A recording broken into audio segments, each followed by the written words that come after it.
I want to welcome everyone to the Global Alliance Against Digital Hate and Extremism's first event.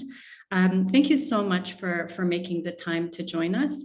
I just want to note that the call will be recorded. Some of our speakers have their webcams off, but do feel free to live tweet. We've cleared this for security purposes. The duration of the event is going to be 1 hour and 15 minutes. Do feel free to participate in the chat, and there will be time for questions in the second.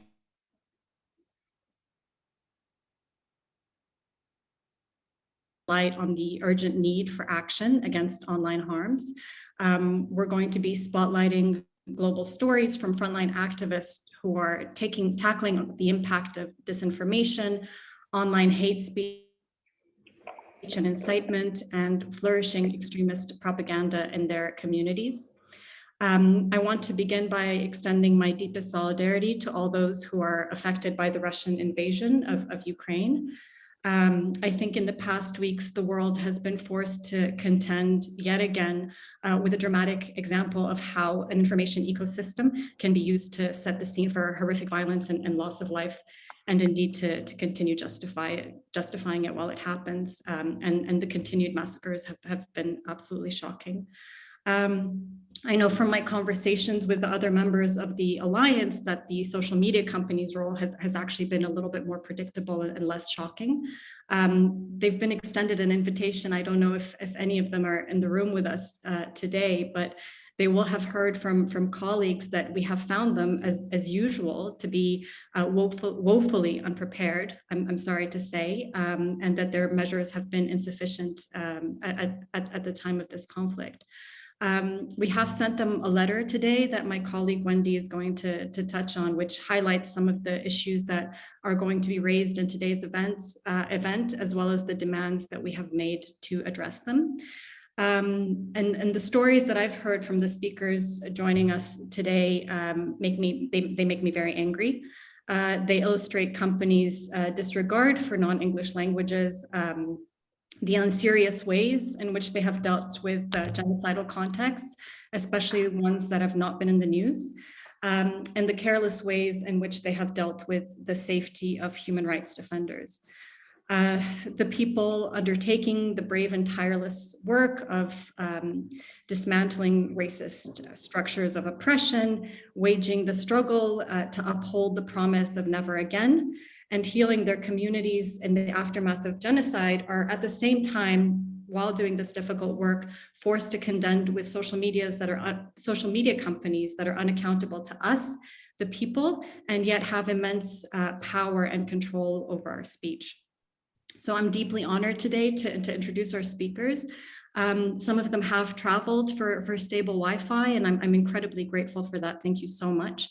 We'll be hearing today from Wendy from the Global Project Against Hate and Extremism, Rafal from the Never Again Association, Sayedullah from the Rohingya Student Network, Lucky, a Rohingya women's rights activist and student, Haidar Hamzouz from the Iraqi Network for Social Media, and Thenmozhi from Equality Labs, who is right now at an event and will be joining us shortly. So their experience and expertise really highlights the David and Goliath nature of the struggle that we're waging against major social media companies like Facebook, YouTube, Twitter, and TikTok. And this is precisely why we have formed the Global Alliance Against Digital Hate and Extremism. It's because we want to pool our collective power to take on these challenges. We want to make sure that different stakeholders are represented in this struggle for corporate accountability, especially those that are from communities directly affected. So we'll be talking more about the Alliance, but I do encourage folks who work with civil society organizations or with collectives, if you haven't signed up yet to be a part of the network, please do. My colleague Ruth is going to circulate a Google form link. So this network is already a 70-strong group of organizations, and this is where you'll be able to join future campaigns and actions, amplify stories, have your own campaigns amplified, but also take part in community calls, which we'll be using to organize our future tactics. And yeah, just want to say thank you so much once again for joining, and I'll pass it on to Wendy to kick us off. Hi, everybody. Thanks so much for being here today, and particularly the members of the more than 70 supporting organizations in this alliance. As Bissan said, all of our organizations have been working for years to get the tech and social media companies to treat their users fairly and justly and create safe space without disinformation, hate speech, or threats of violence. All of us have come together recognizing that we're facing a global threat to democracies and incitement to violence, even genocide, originating and spreading online with the companies refusing to properly address the problems and even facilitate it in some cases.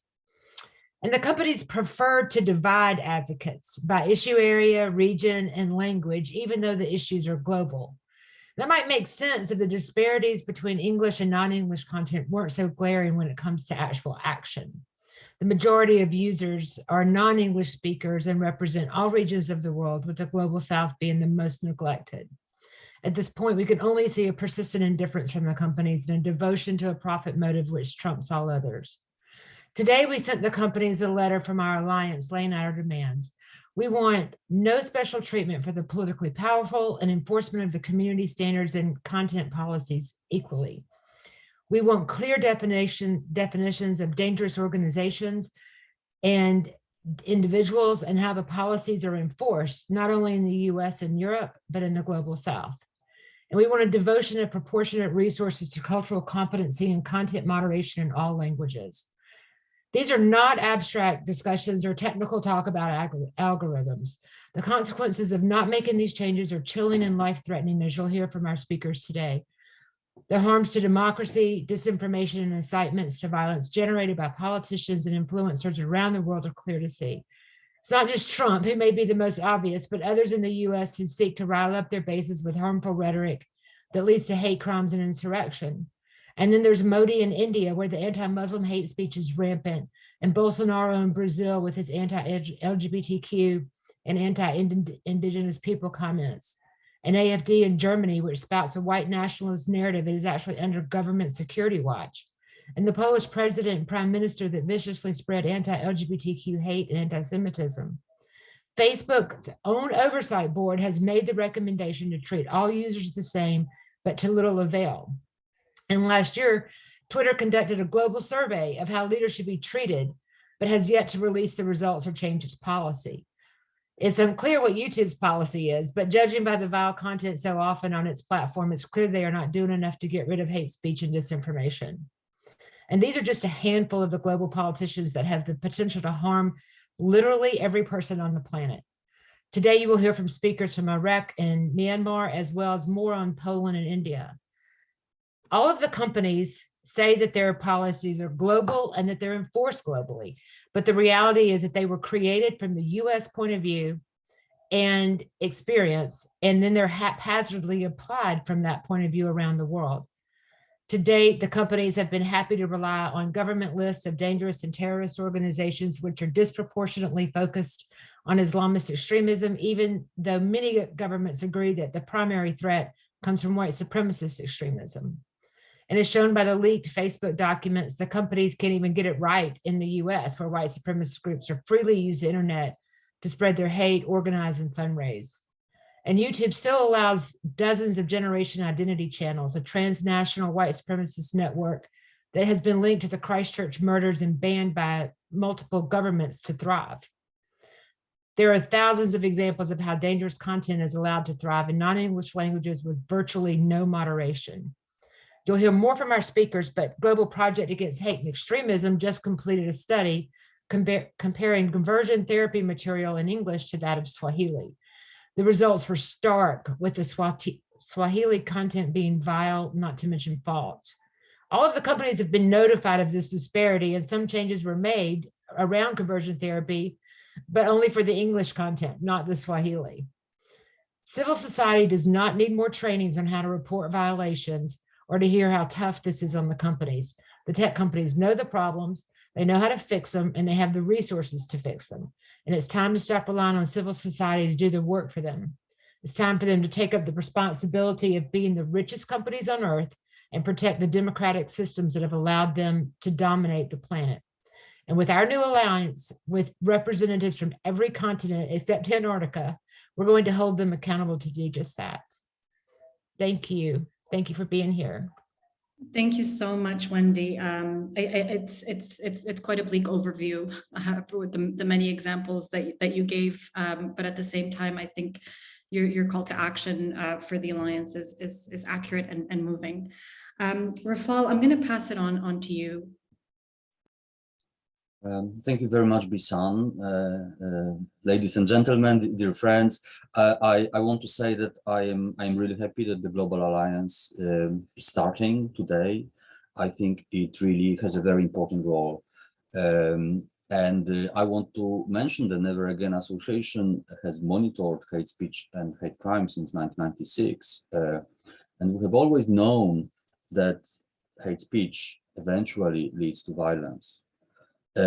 But never before did we realize it in such a dramatic way as today, in the context of this brutal, cruel war that is happening just next door, just in a neighboring country. And what you said, Bissan, in the very beginning, I completely agree with. A very important aspect of this current context is the propaganda that has served to promote, to legitimize this very tragic act of aggression, and a lot of that is happening online. And I think many of us heard from the main social media platforms, you know, the claims they made about removing the pro-war propaganda from their platforms, which they partly did, but only partly. And they removed some outlets, some notorious propaganda outlets, but there are many other pro-war outlets that are still there, and they are not removed at all. And for me, the most symbolic and the most spectacular case is the case of Alexander Dugin, who is the main ideologue of neo-fascism in Russia, who is very popular with far-right and white supremacist groups in many countries. And the last time I checked, his fan page on Facebook still is live. And I think the sort of rampant propaganda and justification of those mass killings that we have seen in those last weeks, that is really a test which those big companies have failed. And in the Polish context, there is something else. As we know, this is the biggest refugee crisis that our country has ever faced, and one of the biggest refugee crises in recent history, with millions of people fleeing the war zone, and most of them fled to Poland. That's almost 3 million people. And they are, I have to say, there is a real feeling of solidarity and sympathy for those refugees in Poland. But there are also some far-right groups that actively try to promote hostility against the refugees. That includes both the Ukrainian refugees, Ukrainian nationals, as well as the non-white refugees from Ukraine. In the first days of the war, so in the last days of February, those groups already started promoting disinformation and hate speech against refugees, and they circulated false stories of alleged crimes and rapes committed by the refugees in the area near the Polish-Ukrainian border. which never happened, which was completely fictional. And those stories, those claims appeared on social media, especially on the day, the 28th of February. And that day and the next day, it directly led to violent attacks against refugees. Luckily, nobody was killed, but these were serious physical attacks against people that resulted directly from online hate speech and disinformation. And those lies online directly led to the physical attacks. Well, we saw it coming, and we reported a lot of those cases to the main social media platforms. And in most of those cases, the social media platforms didn't react, or they reacted by telling us they were not going to remove those lies. That concerns all the main platforms, Facebook, Twitter, and YouTube in particular. Our organization has the status of so-called trusted flagger with each of those platforms. Unfortunately, there's not a lot of trust in the relationship, I'm sorry to say. And I think, well, this is just one example of the kind of harms that result from the responsible attitude on the part of the platforms. But I think it is one of the most spectacular examples in this very tragic current context.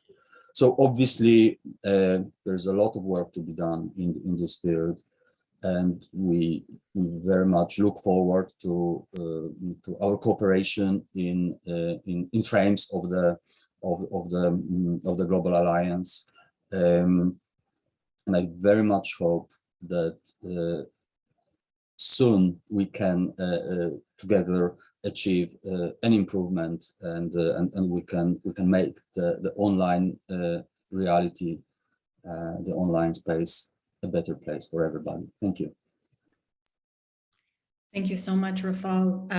I think, you know, as people who kind of work in this space, this need to build the case that the link between online violence and online hate speech and offline violence it's not that tenuous anymore. And I think you touched on that very well. And I think our next speaker, Sayedullah from Myanmar, is likely going to have reflections on this as well. So thank you so much. And Sayedullah, I'll pass it on to you now. Thank you everyone for joining us today. And I also thanks to the organizer of this global moment for having me here today. Actually, I'm a Rohingya from Myanmar, but now here in the world largest refugee camps in Bangladesh. Actually, the Rohingya peoples, we say Rohingya refugees. Rohingya refugees are not like other refugee groups. We are refugee, also we are the genocide survivors. So if we see how we survived the genocide, how we became like this here in refugee life, then we see like the Facebook is also responsible for that. A social media platform, the Facebook is responsible for that, because, you know, it is a historical record that Rohingya people have been living in Myanmar since for decades, and Rohingya people live there, you know, peacefully together with all other ethnic minority groups, other ethnic groups. Like we do have better communications, and we do have a good relationship among each community. We lived peacefully together. But when the country's policy changed against the Rohingya, at that time the extremist politicians who are, you know, who really don't when the Rohingya live there in Myanmar, started spreading hate speeches on Facebooks.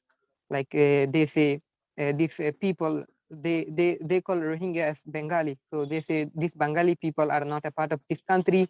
So let the public get in hand with military, so that these people will be finished from the country. And I saw lots of like this content, hate speeches on Facebook against Rohingya. Like they also say, if the country remains something like this, then we can see our president will be with beard. That means they are saying like, if the countries remain something like that, then they are saying the president of the country will be a Rohingya, will be a Muslim. So they spreaded lots of hate speeches, different hate speeches, the nationalist Buddhist and the monks and the politicians, especially when we see from the government side at that time, we see the Aung San Suu Kyi, she also spreaded hate speeches against Rohingya. When we see to the military side at that time, we will see to the General Mi Aung, he also spread a lot of hate speeches. And also if we see to the public Buddhists at that time, there are lots of Buddhist monk. We know them like Wiratu, Buddhist politicians, and also there are lots of people like him who mainly spreaded the hate speeches. So as I mentioned, we were good with each other. We live peacefully together, but their hate speeches on the social media platform, on the Facebook, changed the mind of the people. Like it seems something like the harms of online is, affecting to our offline life. When they started spreading hate speeches, after just some time, step by step, the communications with the behavior of our friends who were from other ethnic groups become changed with us. They started hating us even in our offline life. Finally, we had left the country. We survived lots of challenges, lots of difficulties, lots of violations in Myanmar. It's also just because of the Facebook, because we had a good position there in Myanmar, but the Facebook helped to the people who really don't want us to stay peacefully there. So after arriving here in Bangladesh, we do not have anything, we do not have any power, we do not have a capacity to fight against Facebook, because in front of the Facebook, we are like something like just some ant. The Facebook is a big elephant, but we the people are just ant in front of the Facebook. So we are not able to go what we want to do with the Facebook. But we didn't stay silent, because we understand what the Facebook did with us. The Facebook make our life. So we very politely asked the Facebook some help for the Rohingya peoples, and we did it in I think 19 June 2020. We sent a letter to the Facebook asking some help for the Rohingya people. But in 20 August, we had a meeting with the Facebook human rights director, Miranda. And after that, we sent a second letter to the Facebook, but they rejected our proposal. In the second letter, we asked some specific help from the Facebook. Our specific help was like creating education opportunity for the Rohingya living in the camps, because we already lost our life. The Facebook make our life lost. So they destroyed our life. So we asked the Facebook to pay some help to us so that we can rebuild our life. But the Facebook very diplomatically rejected our proposal. So we thought like we should better go to a way which is possible for us to get the Facebook engaged with Rohingya people. Then we decided to carry a case for the Facebook, like against Facebook under the OECD guidelines. So now we are going through that process. But for that process, we need your help. We need the help of, we need the support of international community, because the Facebook is really a big organization. They will really not hear to us like this way. So I'm just expecting your help. I'm just, asking, I'm just requesting your help and the help of all the people around the world, because we suffered by the Facebook. And so far, I think we suffered these violations from the Facebook, and maybe all the people in the world also maybe suffered this violence, same violence, because the threat the Facebook having to us is like a coronavirus, So no one can remain safe until everyone is safe. So these problems, these violations of the Facebook can quickly spread to everyone's life, to every people's in this world. So now it is time to stand together hand in hand to make a quick solution, to bring out a quick solutions for the people, for Rohingya peoples, for the people who suffered by the Facebook. So That's all from my side. I really hope that the peoples today here and all other people who will be listening this program will really come forward to help us, to support us, to disappear this violence providing by the Facebook to all the peoples, to the Rohingya people. So no, that's all from my side. Thank you, everyone. No, I would be looking forward for the question and answer session, so that if anyone have any questions for me, I would love to answer. Thank you very much. Thank you so much, Sayedullah. And I see Wendy, they're clapping for your intervention. I mean, you have my solidarity. I'm sure I can speak on behalf of the Alliance that we have your back. I'm sorry that it has felt like it was a struggle waged between ants and elephants. And I think it is our duty and the duty of everyone listening here today to make sure that we grow in power to be able to kind of get that corporate accountability, because it's very clear from what you're saying that you hold them responsible for the crimes that have been perpetrated against you and your people. And Lucky, I'm going to pass it on to you now if there's anything that you'd like to share with us.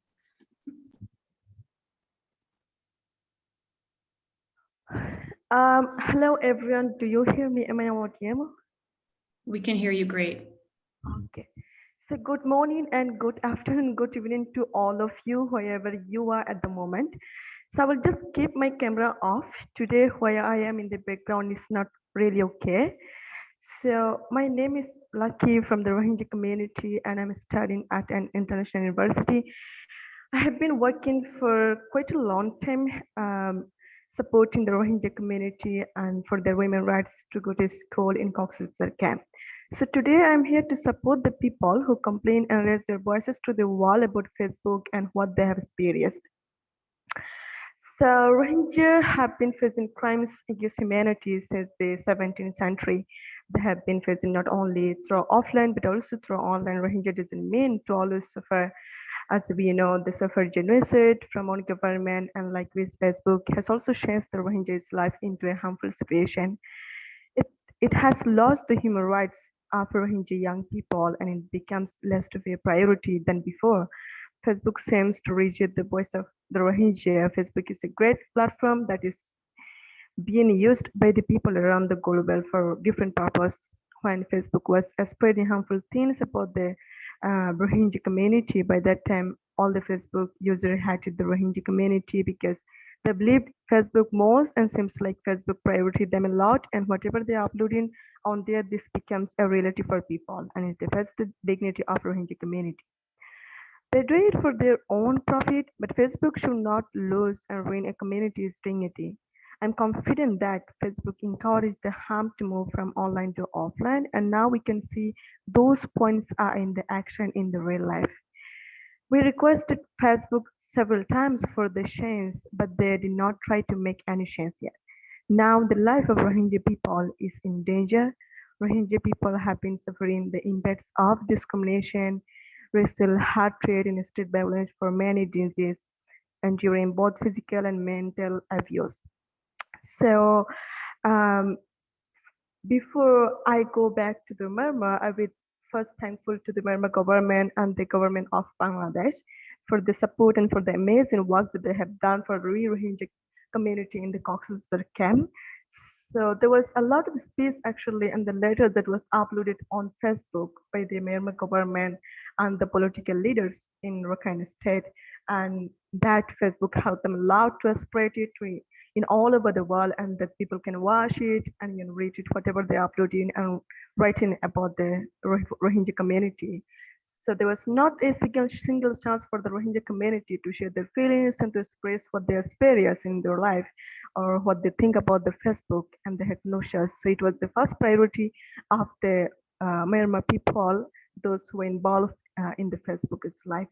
So since we were born in Myanmar, we had a very good relationship with the government and with the political people among us, with the other ethnic majority group and the people and students, whoever were engaged with us in the community.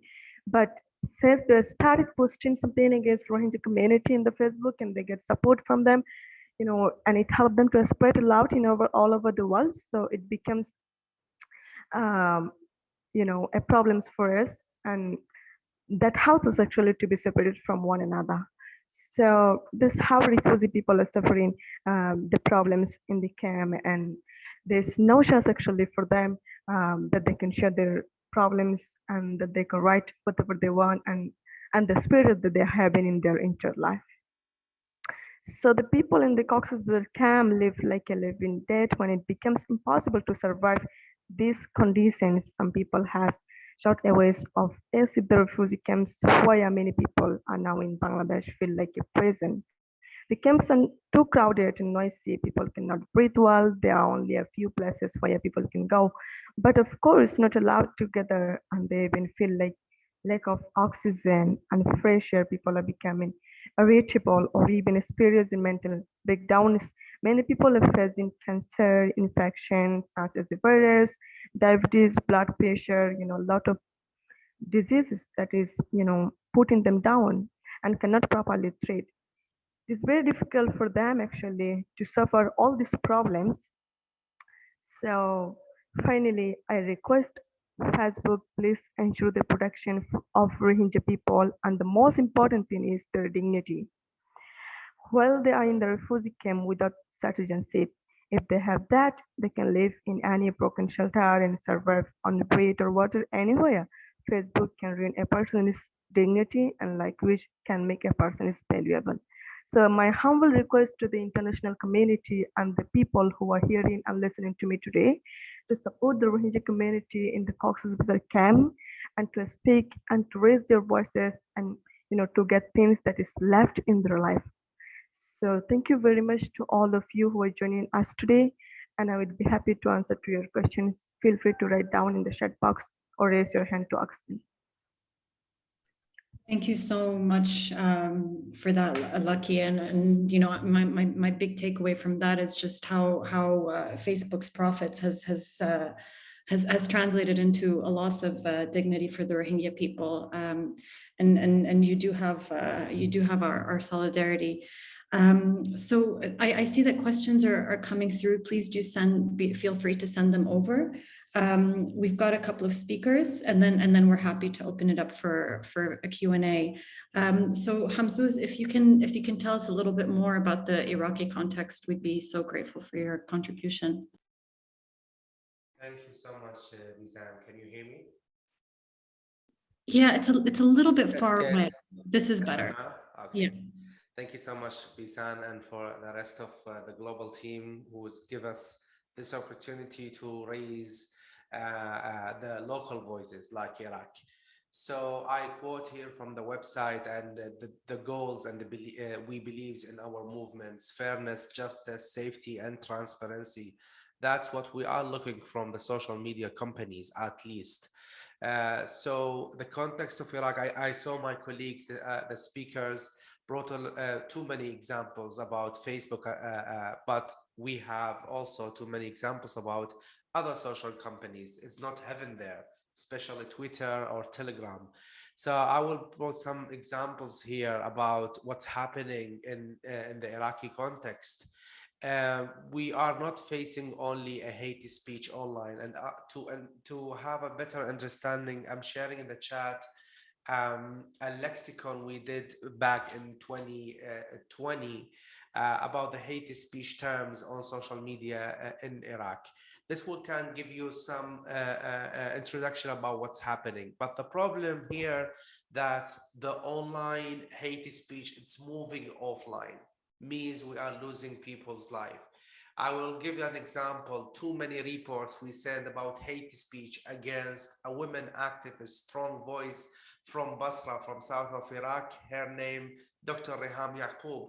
Several times we reported about misleading information and fake information about her activism, and they linked her activities to, U.S. Embassy in Basra and things like that. That's back in 2018, and this campaign led by one of the TV stations that belongs to one of the Iranian government's backed militia.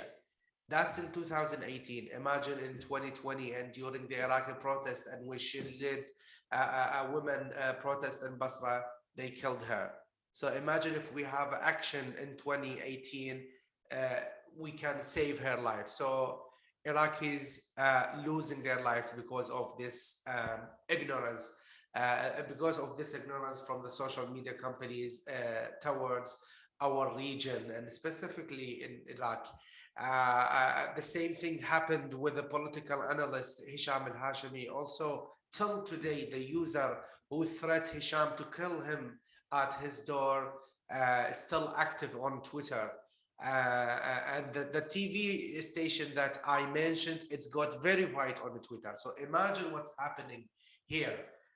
So back to the story of Hisham al-Hashimi, and he's very strong political analyst and good friend, also has been killed because of this threat on Twitter at his door in July 2020. So, and we are still losing. This is just two examples from too many examples I can bring. The list goes on. Just in 2019 to 2020, we lost around 700 person who protest, young people, even some of them kids under 18. We lost them because they raised their voice on internet. So we are facing an organized hate speech. It's not random, it's organized, led by some government agencies, some of Iranian government's backed militia here.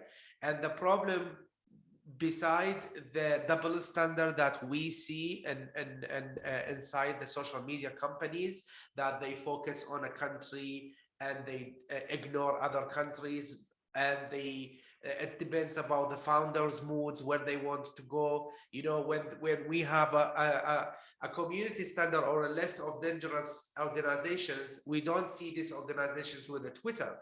So that's mean it's not about US law, it's about founders' mood law. Here we are talking about.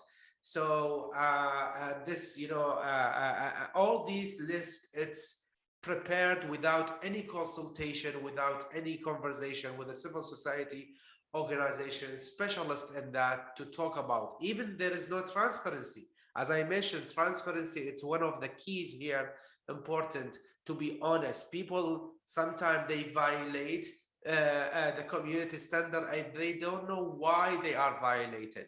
There is no any clear reason here. And then we discover just they put a new person in the list, and the list it's secret until it's leaked. Then we discover this person is not allowed to be on Facebook, but it's allowed to be on Instagram.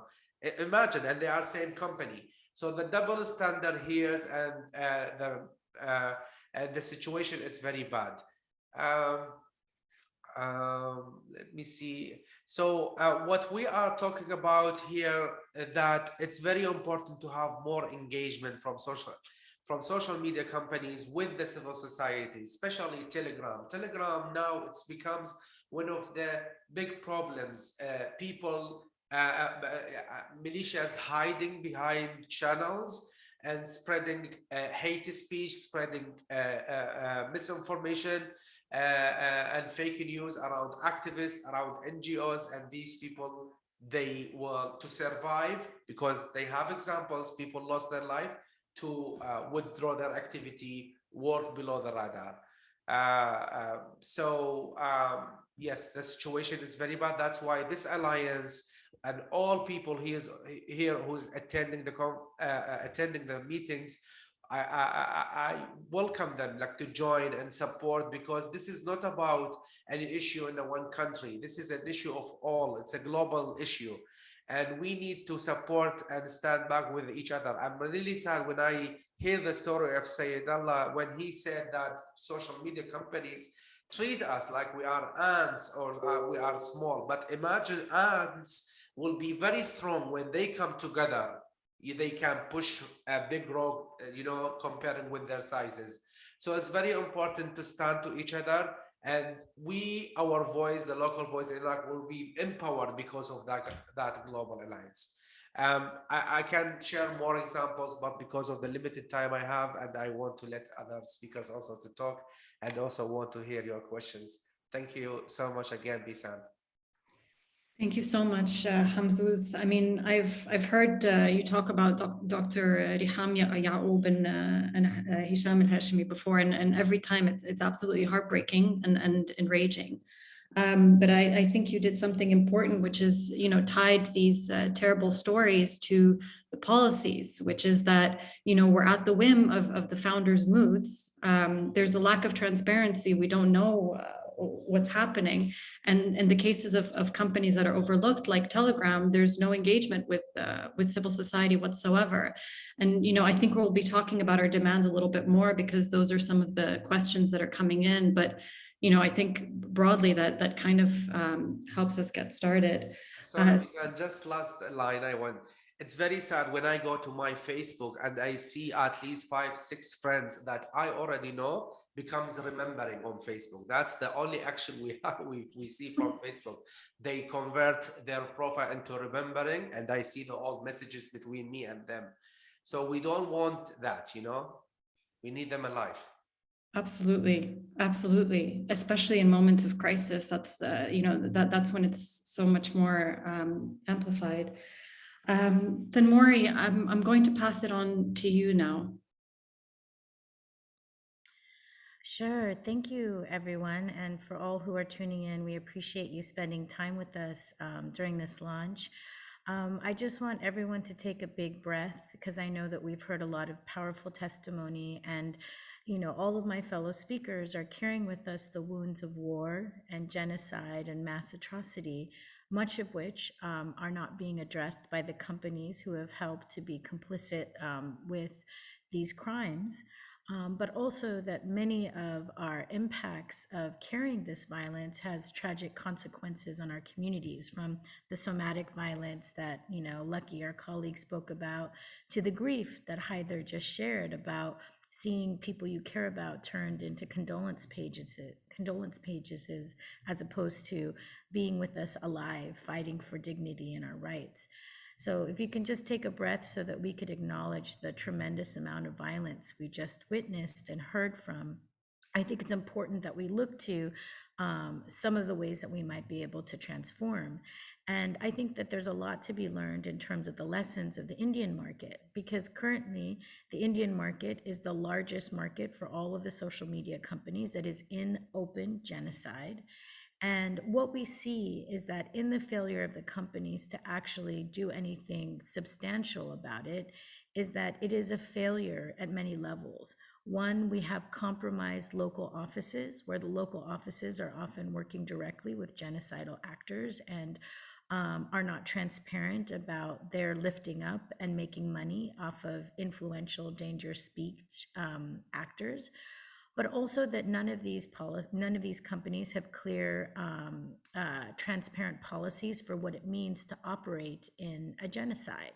You know, for example, with a company like Facebook, Facebook had its first mass atrocity on its platform in South Asia in 2013 with the Musafnagar riots, and they never did a human rights assessment after that. In fact, they were only pushed to do a human rights impact audit assessment by civil society groups, you know, in 2018, 2019. And even though it's completed, they refused to release it.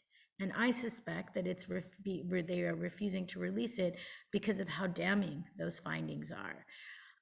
But I think also the biggest challenge that we see is that when a market goes into genocide, like what we're seeing in India, all of the questions of what civil society's options are go out the window, because typically civil society is designed to raise individual posts, raise individual cases related to individual actors. But we have to go upstream, because, like, you know, it's not just about, you know, the 200th or, you know, the 1,000th post we've seen about hate speech. The reality is that the platform is directly partnering with dangerous actors to give them and make money from them off the speech that they make that targets Muslims and caste oppressed and other minorities across all of the platforms. And this is not just about Facebook, it's about Google, it's about Twitter, it's about all of the companies. And we need a comprehensive strategy to address this, because again, they play a shell game. to activists and civil society orgs in the global north, they might, say, okay, well, finally, don't you know, we've actually brought white supremacists on board, finally, after years of advocacy. But even then, if you talk to Wendy, you can know it's not been properly implemented anyway. But with the global majority, for folks of us that are here, whether we're coming from the African continent or the South Asian subcontinent, or Latin America or the MENA region, we know that our dangerous groups are not on those lists. If they were, we would see an enormous shift around what's happening. And we know that in reporting from The Intercept, despite there being, thousands of groups on that dangerous groups list, the majority of those groups are groups that they have designated as being Muslim terrorist organizations. There is not one single Hindu extremist or extremist entity outside of Muslim designated organizations in South Asia, which is a criminal prospect when you think about the fact that we are seeing one of the largest genocides unfold in the Indian context under Hindu nationalist politicians. So we have some very, very urgent conversations I think we need to have as civil society. One, we can no longer accept the human rights box that they want to keep us in, where we are just triaging the bodies of our people. Certainly we can help to identify research that, unveils coordinated and authentic behavior, or that helps us, verify a needed journalist. But all of those things do nothing if they are platforming active Nazis and other hate speech actors by not removing them because of dangerous groups. And in the context of my Rohingya colleagues that spoke, there isn't even inconsistency in terms of what they've committed to Rohingya people after failing their duty of care to our Rohingya brothers and sisters. For example, all of the companies have said that they will no longer allow Rohingya level hate speech, things that say disgusting things like Rohingya are termites, or they should be extinguished, things that are obviously baseline should not be allowed, as well as Ashwin Varatu, the Buddhist monk who was, responsible for being one of the calls for violence. Each of the companies has said that they will not allow that neither that hate actor or that hate speech to continue. If that is the case, then why in the Indian market, the largest market for all of these companies, do we routinely still see Rohingya themed hate speech in every level of Indian language? Not only that, you have people who are calling themselves the Indian Varatu. Basically, they want to be the Indian version of that Buddhist monk that called for the extermination of Muslims, having millions of followers, thousands of pages, despite civil society raising it. And when we have raised it, they will say, oh, yes, our AI didn't quite catch it. I don't think this has anything to do with AI. It has to do with the fact that these companies are compromised at the core, and their regional implementation with our communities is partially based on the fact that they make money off of this dangerous speech. And so in order for us to prevent an even larger Muslim and caste-oppressed genocide in the Indian market, which would impact not 500,000 people, not 2 million people, but hundreds of millions of people, we have a moral duty and a political call to action to hold these companies responsible for their criminal negligence and their failure of duty of care towards millions of users who use their platform. And to show like how negligent these companies are, we know that through reporting in the Wall Street Journal that companies like Facebook have already admitted that they have allowed, political users, like a politician from the state of Andhra Pradesh in India, who said, if I see a Rohingya, I will shoot them dead, because they did not want to offend the political sentiments of that political actor. There's also a pre-existing policy that says hate speech from politicians will also not be removed. So if you have direct politicians asking for calls for, genocide, are we hearing from companies that they are going to allow it? And again, we are in the middle of so many contexts that are in crisis, that this is not just about India. This is about a referendum on global democracy. And what are we willing to do in order to protect our communities and our human rights? Because we cannot trust these companies to do the right thing. There has never been in the history of, in American history, an American corporation that has turned the course in terms of their major human rights violation just from their sheer goodwill. They have always been turned by mass movement and by political advocacy. And this is really the call for this alliance today. With a market as large as India at the precipice of genocide, with the fact that this company is refusing to moderate people that are calling for the direct murder of hundreds of millions of Muslims and allowing that content to be there, even allowing pogroms to continue on the platform without proper intervention, we have to act. And that's part of the goal of this coalition. Our hope here is that we can work together to have strategic interventions. We know that there are actually many coalitions that focus on moderation overall, and our focus is really on looking at the ways that we can address the dangerous individuals and organizations' policies, making sure that political actors are not exempt, and showing how when political actors are exempt, it has dangerous consequences, not just in terms of physical violence, but also in terms of the challenges that we face in terms of democracy overall in that market. And so we want to make sure that we can change and make sure that there's direct input from civil society, not just from US and Europe, but from Global South, so that we can expand past this framework around Muslim extremists and be able to have a more multidimensional understanding of who causes harm on this platform. We also want to make sure that there is proportional language and cultural competency, for all markets, and also end the exemptions to content moderation for politically powerful influencers, as well as implement fact-checking for political ads.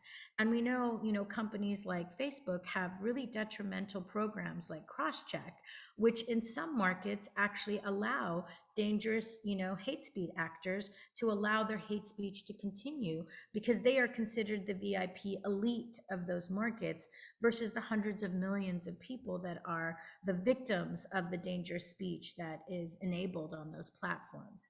We also are concerned about the algorithmic discrimination and want to address the amplification of disinformation, hate, and extremism that happens through coordinated inauthentic behavior that is enabled by the platform, as well as to have full transparency from the tech companies on their policies, systems, and practices related to disinformation, hate, and extremism globally. Now, this can feel like a very heavy plate of activity, especially given that each of these companies probably has the budget of a small nation state. But I also think that we have a moral call to action. When one of our members on this call is calling from a refugee camp because of being displaced from violence, when one of the members of this panel is supporting people who are fleeing their country because of war, in Ukraine, when one of our speakers here is also sharing about how many of their colleagues have died because of being targeted by state actors. And when I'm here giving direct testimony to you that we have hundreds of millions of lives at risk in the largest market for Facebook, Twitter, and Google, and nobody is doing anything about it, then we have a moral call to action. We have to be the ants around the elephant's knees and topple that beast, by any means necessary. But the means that we have within us is the power of research, of political advocacy, and no compromise in terms of our asks at this point, because we have let these companies continue to run civil society ragged around the issue of dangerous groups and individuals, and we cannot afford that longer. It's not just our individual lives that are at risk, it is our very democracies. And that's why we hope to have a very welcoming and urgent space where we'll be able to talk about these issues openly and be able to hold these companies' feet to the fire. Because it is not our interest to go into backdoor conversations where we're all polite over, very expensive pastries and coffees while we discuss the genocides of our people. Our job is to ensure a real duty of care to our communities, not some sort of, theater of care. We actually need practical measures to stop this violence right now, because any life that is lost, we too also share complicity with that conversation, particularly if you are someone who lives in a country where these companies have been incorporated. Because again, companies like Facebook and Twitter, they are American companies, unleashing their colonial, technology projects on the global majority without any accountability. So whether it's about regulation, whether it's about, transparency of policies, the time to act is now. And, I really just, speak now, not just on behalf of myself and my organization, but on hundreds of millions of people in the Indian market that do not have the same access and power and even English to be able to share the tremendous risk that is at the table right now. But I can tell you, at every moment of history where we have faced darkness, there has always been people who hold up the light. Because the opposite of genocide is to choose life. And I encourage everyone on this call to choose life with us, to fight with us, and to join our alliance as we take this path forward. Thank you. Thank you so much, Thenmozhi. And I feel like I'm in the presence of that life and hope and heroism. Thank you so much. I mean, I think there's been a few themes today. I think it's clear that this is a crisis. So in some areas it has been covered by the media, in some areas it has not. But we are at a global point of crisis. Sayedullah said earlier that no one is safe until we're all safe, and Hamzouz said the same thing. And we're talking about how we're going to build power to take on criminal negligence. So I want to thank you all so much. We don't have a lot of time for questions. I think in terms of the, how we link these stories and to what we're actually calling for, I think Thenmozhi covered that beautifully.